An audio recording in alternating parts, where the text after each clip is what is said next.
Hello प्यारे बच्चों, स्वागत है आपका हमारे यूट्यूब चैनल में। आज की इस वीडियो में हम लोग मोल प्रभाज या फिर जिसको आप बोलते हैं मोल अंश से रिलेटेड एक न्यूमेरिकल सीखने वाले हैं।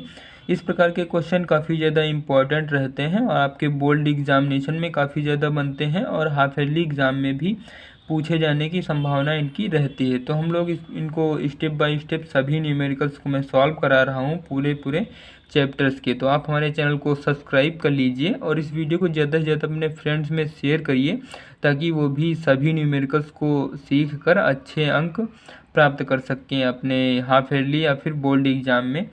तो चलते हैं, बिना किसी देरी के हम लोग स्टार्ट करते हैं इस वीडियो को। इससे रिलेटेड जो क्वेश्चन आपको मैं बताने जा रहा हूँ, ये सेम क्वेश्चन एक और है जिसमें आपको जो 72 ग्राम जल इसमें बाद में दिया गया है, लेकिन उसमें पहले दिया गया है। इसके बाद ही मैं उस वीडियो को अपलोड कर दूंगा। उसमें क्या है, जो विलेय पदार्थ यहाँ पर है एथिल अल्कोहल और जो विलायक है यानी जल, उसमें दोनों को हमको मोल प्रभाज फाइंड आउट करना है। तो उस वीडियो को आप ज़रूर देख लीजिएगा क्योंकि उसमें आपको बहुत ही क्लियर होने वाले हैं ये क्वेश्चन, क्योंकि दोनों भी निकालने को दिया जा सकता है, विलेय और विलायक का मोल प्रभाज। तो वो काफ़ी ज़्यादा इंपॉर्टेंट क्वेश्चन है। तो फिलहाल हम लोग इस क्वेश्चन को सीखते हैं। क्वेश्चन में दिया गया है 92 ग्राम एथिल अल्कोहल जिसका सूत्र होता है C2H5OH तथा 72 ग्राम जल के विलयन में एथिल अल्कोहल का मोल प्रभाज क्या होगा। तो हमको सबसे पहले एथिल अल्कोहल दिया गया है जो कि विलेय है यहाँ पर। तो विलेय का हम लोग द्रव्यमान लिखेंगे। क्वेश्चन को सिस्टमेटिक ही लिखते चलेंगे तभी आपको अच्छे नंबर मिलेंगे। तो यहाँ पर लिखेंगे विलेय पदार्थ का द्रव्यमान। विलेय पदार्थ के द्रव्यमान को हम लोग स्मॉल w से प्रेजेंट करते हैं और जो कि दिया गया है 92 ग्राम। अब यहाँ पर चूंकि हम मोल प्रभाज निकाल रहे हैं तो हमें विलेय का अणुभार और विलायक के भी अणुभार की आवश्यकता होगी, तो हम लोग साथ ही साथ निकालते चलेंगे। तो लिखेंगे विलेय पदार्थ का अणुभार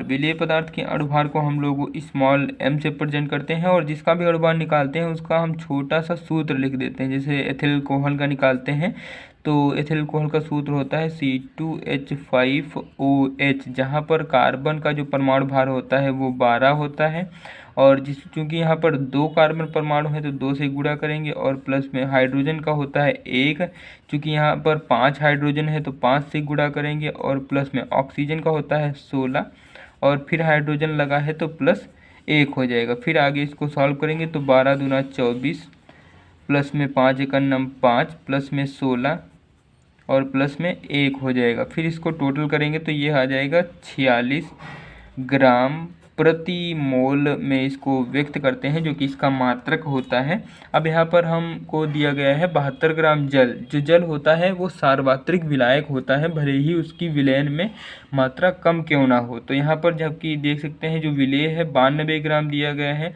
तो आप समझें कि यहाँ सोचेंगे कि यहाँ पर जो विलायक लेंगे वो 92, लेकिन नहीं, ऐसा नहीं करेंगे। कहीं पर भी जल दिया हो उसकी भले ही मात्रा कम हो, जल को ही आप सार्वत्रिक विलायक के रूप में एज्यूम करेंगे। तो आप इसको लिखेंगे विलायक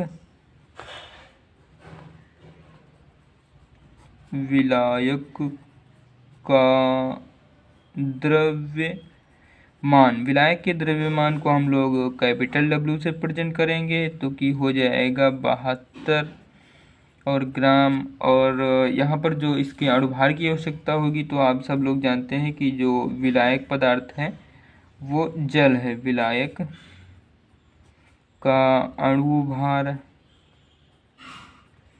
जो विलायक पदार्थ है वो जल है, तो अणुभार को हम लोग कैपिटल M से प्रेजेंट करेंगे और इसका सूत्र लिख देंगे H2O, जो कि यहाँ पर हाइड्रोजन का परमाणु भार होता है 1 और 2 हाइड्रोजन है प्लस में ऑक्सीजन का होता है 16। तो ये हो जाएगा टोटल में 18 ग्राम प्रति मोल में इसको हम लोग व्यक्त करते हैं। तो आप फार्मूला अप्लाई करेंगे और सारी वैल्यूज़ को हम लोगों ने फाइंड आउट कर लिया है और इनको रखेंगे और इसको सॉल्व करेंगे। तो मोल अंश का जो सूत्र होता है मोल